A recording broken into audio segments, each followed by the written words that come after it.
A common task in Excel is the fitting of data.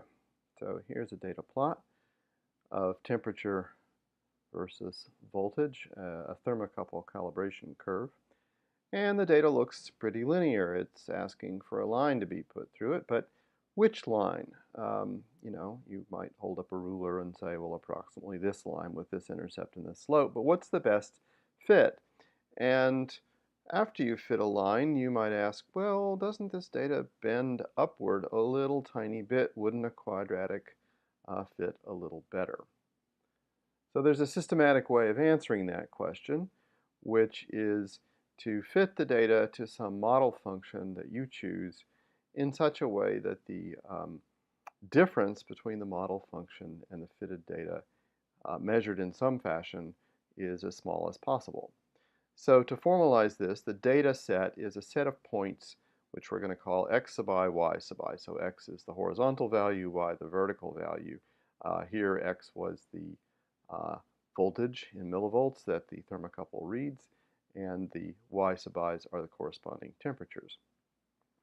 The fitting function, well, could be anything in principle, but here we're talking about what's called linear fitting.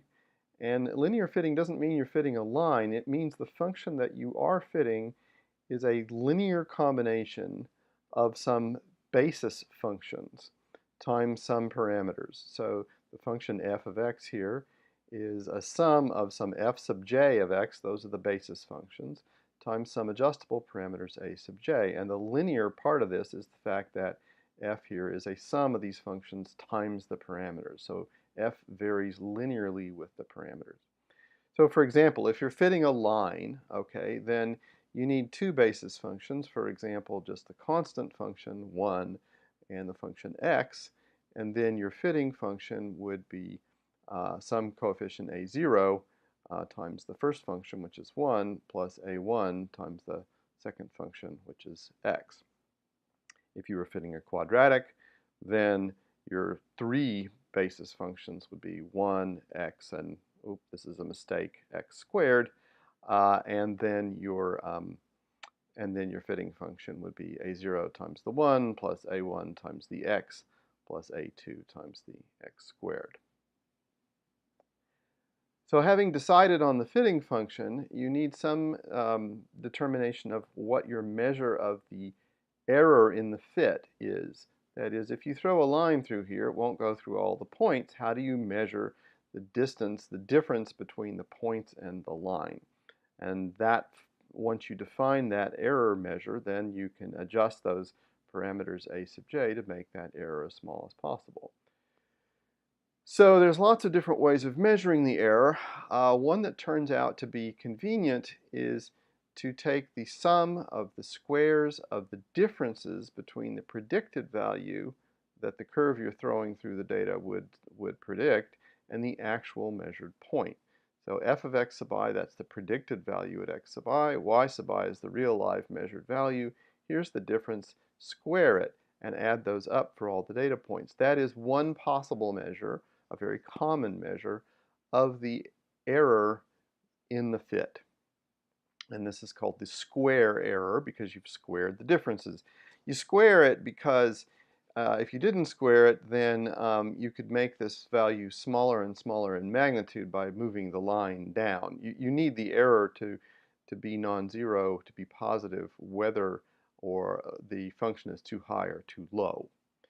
So minimizing the sum of square errors amounts to minimizing, graphically speaking, the area of these little boxes, the area of which is the square of the distance between the point and the line. And that area grows quite quickly as you move the point off the line, so it tends to give a lot of weight to crummy data points, outlier points, points that maybe had something wrong with them when they were measured. Nonetheless, it's very mathematically convenient, this square error thing, for reasons I won't explain now, but it does have this feature. So when we speak of least squares fitting, we're saying we're going to minimize this measure of the error with respect to the fitting parameters, and we speak of linear least squares fitting, we mean that the function that we are fitting is some linear combination of basis functions.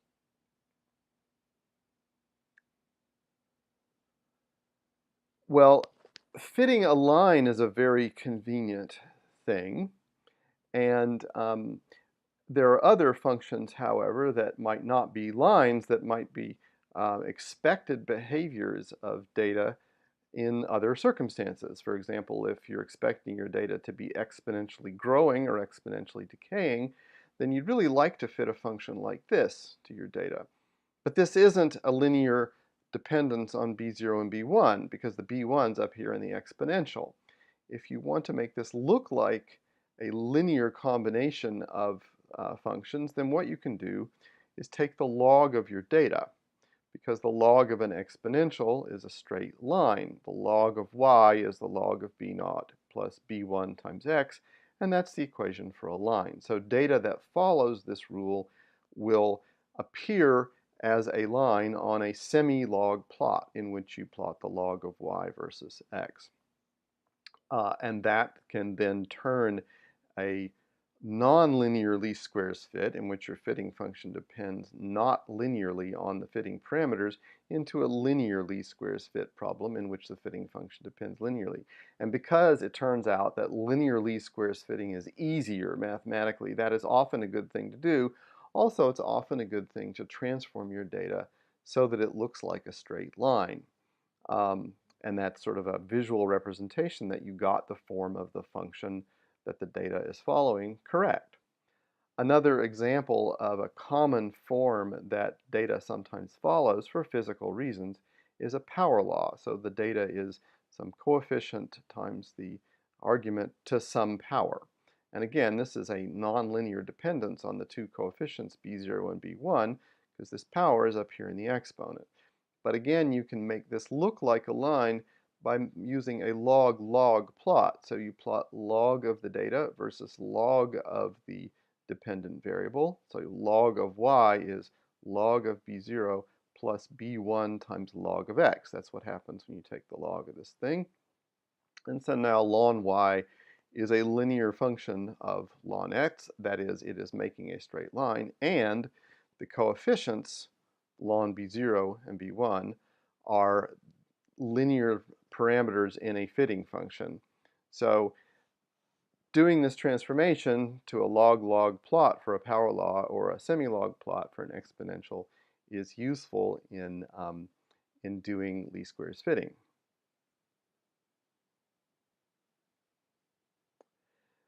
Once you've done the fit, it's useful to have a measure of how good the fit is. So if you throw a line through data like that, you expect that your errors are going to be small and it looks very straight to the eye, so probably this is going to be a pretty good fit. But how do you quantify that? So a way of quantifying it is simply to quote the sum of the squares, the smallest that you can make it, the smallest you can make this chi-squared thing, to quote that value. But that value will depend on the range that the y and the x values follow. That is, if the y's cover a range from 1 million to 5 million, then even little tiny squares will have big numbers associated with them. So you'd like to compare the area of these squares to something that kind of normalizes away the range over which the data actually varies. So this residual sum of squares, these blue areas, is a measure of the data, is a measure of the error that the fit made.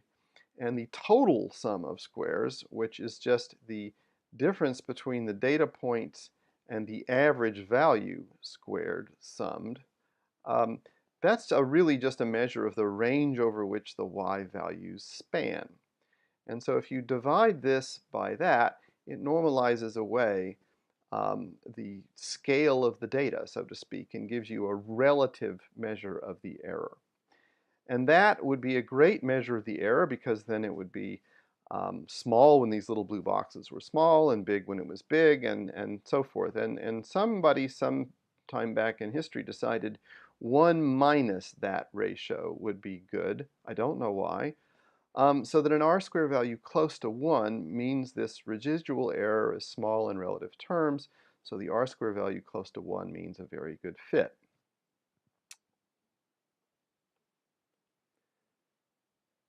So that's fine, except you might want to know how well you know the fitting parameters. So once you've thrown a line through here, you get some slope and some intercept. Okay, in other words, you get some value for A0 and A1. This is the intercept, that's the slope. You get some value for those, so the intercept is, about 296, and the slope is, well, looks like it goes up about 30 degrees in 1 millivolt, so from 295 to 325. So the slope's going to be about 30. But how well do you know those numbers? You could imagine that other lines might fit nearly as well. And how do you quantify that? The uncertainty in the fitting values. The error bar, if you want, in the fit. So here's how to think about that. If you made the very same measurements again, the scatter in the data would be similar in magnitude, probably, whatever the source of the errors and the measurements would still be there, but the values would be different because some random process is at play, and so it perturbs the measurements differently. There's noise, something's vibrating, there's, whatever it is. Your hand was shaking when you held the ruler. And so you'd get different data points. And those different data points, if you fit them, would give you a slightly different best fit line, which would have a slightly different slope and a slightly different intercept. Now, if you repeated the measurement many times, you'd get a range of possible values for the slope and the intercept. And you could imagine doing a sort of scatter plot, just putting a point for every time you did the measurement, and you'd get a range of slopes and you'd get a range of intercepts, and there'd be some cloud, and you could say, aha, now I know roughly how uncertain this value is because I did this 1,000 times, and I can see how wide the cloud is in this direction and that direction. Well, you can't do that typically because that's a huge amount of work to do the measurements 1,000 times. It turns out that from the scatter in one measurement, you can get an idea of how different other sets of data might have been, and therefore how different this slope and intercept might be if you did it again. Okay, and so there's a mathematical way of doing that, which I won't explain the details of, but you will learn to do in Excel. And the output of it is an uncertainty or confidence interval in the fitting parameters, an error bar, if you like, on the fitting parameters that were in your fitted function. And what it's representing is the values you might have gotten if you had done the measurements again with the same kind of noise but different values. And here in this example here, I've actually generated a bunch of fictitious data sets with similar noise amplitudes and done a linear fit over and over again. And this is the cloud of values of the slope and the intercept that I got as this little line bounces around, tipping up or down a little bit depending on whether the data points are a little too high or a little too low, and likewise the intercept swings back and forth. So now we're going to look at how one goes about doing linear least squares fitting in Excel. And here I've prepared a starting spreadsheet which pertains to some problem of enzyme kinetics in which the reaction rate of some reaction has been measured as a function of the concentration of some reactant and the following data obtained. Now, in the theory of this reaction rate, the formula for how that reaction rate should depend on the concentration looks like this. I won't explain why that is. You can see from this formula, though, that it's not a linear dependence on the concentration or a linear dependence on the parameters. So this looks bad for doing a nonlinear least square, for doing a linear least squares fit, but we can rearrange this function in such a way that it is both a linear dependence of the data on the varied quantity and also a linear dependence on the fitting parameters. And you do that by inverting. So 1 over r is Km plus C over Vmax C, and if you divide through, that's Km over Vmax times 1 over C plus 1 over Vmax. So then 1 over r plotted versus 1 over C will be a straight line with a slope of Km over Vmax and an intercept of 1 over Vmax. And then the fitting parameters are Km over Vmax and 1 over Vmax. So they would be adjusted in order to get the best fit. So to prepare the plot of 1 over r versus 1 over c, I need to create new columns that take the inverse of the dependent and independent variable. And so the 1 over c column is just a simple formula, which is 1 over this cell copied through all these cells. And the 1 over r is likewise 1 over this cell copied into all these cells. And that copy operation is just done by copying that and then pasting into the entire range. Then I prepared a plot as last time, professional looking plot with axes, labels, and so forth. Somehow I've got the tick marks on the outside, which is just a tiny mistake. And it does indeed look like a pretty straight line.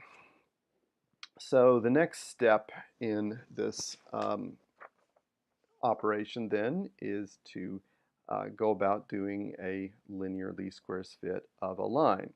And there's a couple of ways of doing that in Excel. The simplest of which is very simple indeed, but does not provide you with an error bar or confidence interval on the fitting parameters. To get that, it turns out, is a quite awkward thing that we'll come to in a minute. But first let me show you the simplest way, which in Excel is to add a trend line. So that's under chart design. It's a chart element, a thing we are adding to the chart. Here is a trend line. There are many choices of what the trend line can be. It can try to fit a line and an exponential and so on and so forth.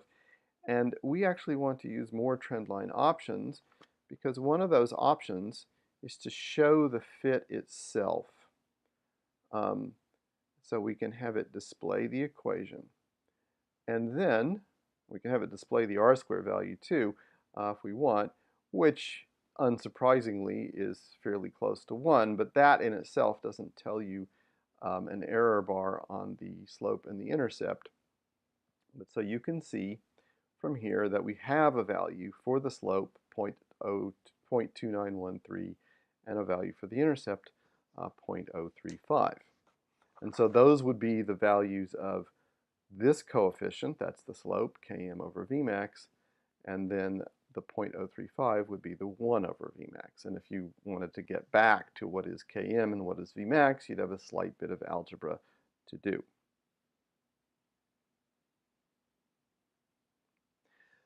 Now the next thing I want to show you is what's called a residual plot. So residuals are the difference between the data point as it is and what the function value says that it is.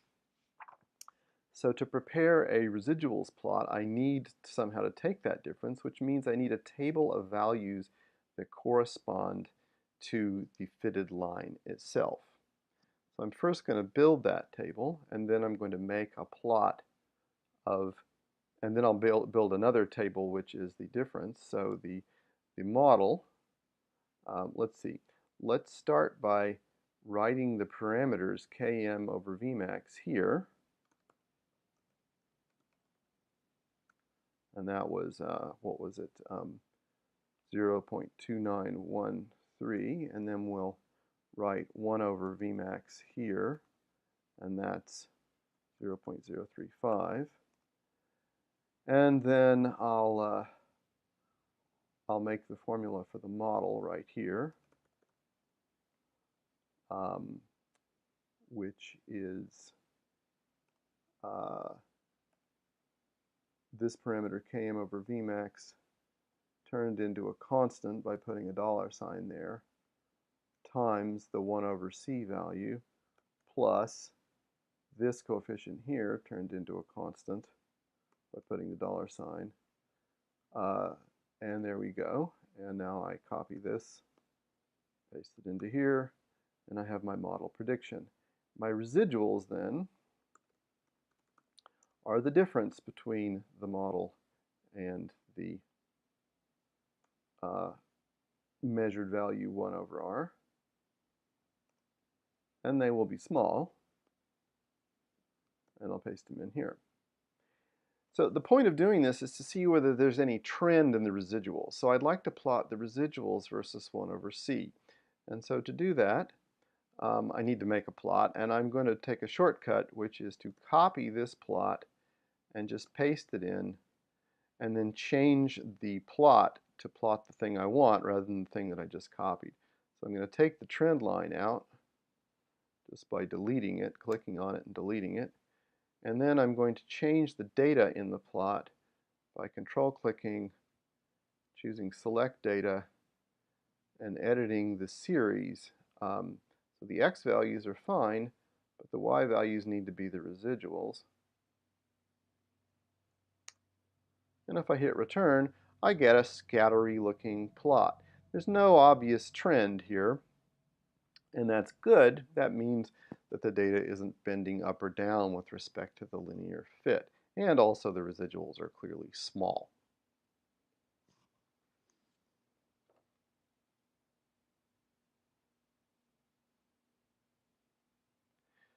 Now the final thing that we want to attend to here is to get some sense of the confidence intervals, the error bars as it were, on the slope and the intercept. How well do we know those numbers? That turns out to be a complicated thing to do in Excel, and I'm going to show you how to do it and try to comment as I go along. So it uses a function called LINEST. And LINEST fills in a little space in the table, a little array of cells. And that little array of cells is probably most convenient for me to just show you how it's going to turn out. The little array of cells is like this, these numbers here. And it turns out that to use LINEST, what you have to do is highlight the right size box of numbers and then type this function LINEST in there in a way I'll show you in a minute, and then execute it in a special way. So the things that are going to appear here are the values of the parameters, the error bars, and some junk down here that we don't really care about. But we have to leave room for this junk. And the total height of this patch of numbers is 5, and the width of it is as many parameters as there are fitting parameters. So in this case, 5 by 2. And so that's what we're going to do back over in the version that we were working on. In fact, since this version shows me what those objects are, I'm just going to copy these labels into a space in the version I was working on as a reminder about what we're going to get when we do this.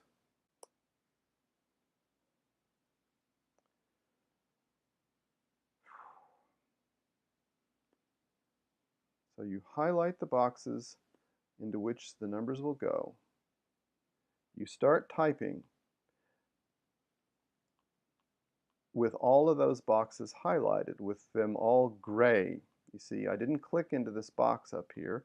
I'm just going to type equals LINEST parenthesis, and then I get a prompt about what's supposed to go in there. So the known y's, that's the 1 over r values, the vertical values, comma. The known x's, that's the 1 over c horizontal values. And then, don't ask me why, you type true, comma, true, close parenthesis. And now, don't hit return, but instead, it's Command-Shift return. So you hold down the Command and Shift keys and then hit return. And you hold your tongue just so, and it fills in the numbers.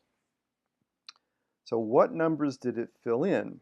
Well, you can recognize up here the value of M and B. We knew that already by this cheap way of throwing a line onto the thing. There's 0.2913, 0.0349. That's basically these values here.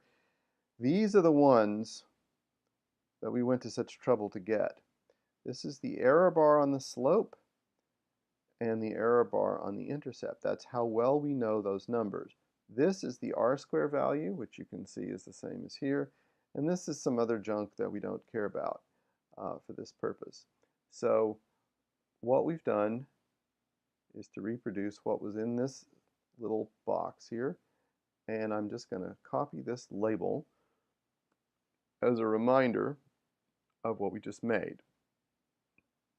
So this is the statistics, the measure of how well we know the fit for this linear fit of this data.